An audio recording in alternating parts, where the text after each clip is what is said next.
Good morning dear students. Our topic for today is the water cycle and this is from chapter number 7, experiments with water. You can see in this picture beta how the water cycle goes on and on. It is a continuous process जो कभी थमता नहीं है. इसका beginning और and कैसे है, ये continuous cycle कैसे हो रही है, आज हम उसके बारे में थोड़ा सा समझने की कोशिश करते हैं. सी बेटा, here is the sea and from here the water has evaporated because of sunlight. सूरज की गर्मी की वजह से ये जो पानी है it turns into vapor and it evaporates होकर it goes up in the atmosphere and it becomes cloud. Okay, when the cloud becomes heavy and is not able to hold that water, यहाँ से वो vapour बन के बेटा जब वो cold surface को टच करता है, after forming clouds it gets condensed. Okay, condensation में क्या होता है, जो ये वाटर वेपर नीचे से ऊपर आया था भाप बनकर ये वाटर वेपर में कन्वर्ट हुआ था, वो वापस से वेपर से वाटर में कन्वर्ट हो जाएगा. फिर ये क्लाउड्स जब हैवी हो जाते हैं, they are not able to hold water, वो नीचे आ जाता है, पानी प्रेसिपिटेट हो जाता है इन the form of rain. Okay, hello storms, snowfall. In this way it comes down. नीचे आने के बाद उसका सरफेस रन ऑफ होता है, कुछ वाटर सीप होकर उसका सोक होकर वो ग्राउंड में चला जाता है थ्रू सीपेज. कुछ जो होता है वो सरफेस रन ऑफ से वापस इन सीज ओशंस में आ जाता है. जैसे ये सीज ओशंस का पानी ऊपर जा रहा है, वैसे ही जैसे लीव्स ट्रांसपिरेशन करते हैं ड्यूरिंग फोटोसिंथेसिस, जो वो वेपर निकलता है वो भी आसमान में जाकर through evaporation it goes up. This process is transpiration.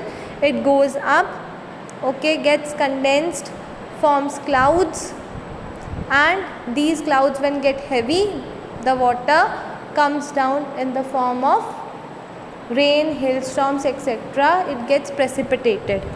Okay, so what you have to write in this is this thing. You have to draw that diagram which I showed you just now. You have to label it also like this as it is shown. Then you have to make another symbolic diagram and you have to explain all the 4 stages of water cycle. First stage evaporation, जिसमें सूरज की गर्मी से जो water है from oceans, lakes, streams, ice या soils वो आसमान में जाता है, वाटर वेपर में टर्न होता है, स्टीम में, गैस में कन्वर्ट होता है. फिर ये वाटर ड्रॉपलेट्स जॉइन करते हैं टू फॉर्म क्लाउड्स. ये जब वाटर वेपर जो एयर में होता है वो कूल डाउन होता है और टर्न बैक होता है वापस लिक्विड वाटर में. वो प्रोसेस जिसमें vapour gets converted into water, gas से वापस से लिक्विड बन जाता है, it is condensation.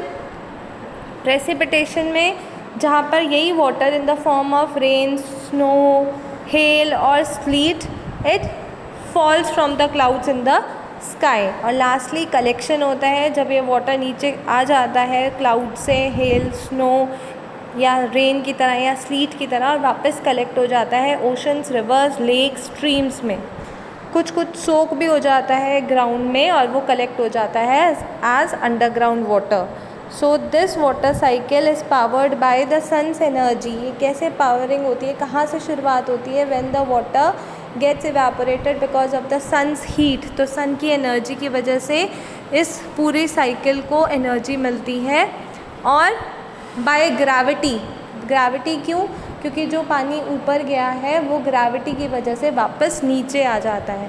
The sun kick starts the whole cycle by heating all the earth's water and making it evaporate. और ग्रेविटी वापस इस मॉइस्चर को अर्थ पे लाने में मदद करती है. Okay, you have to write this whole procedure in your notebook. It is very very important 5 mark question.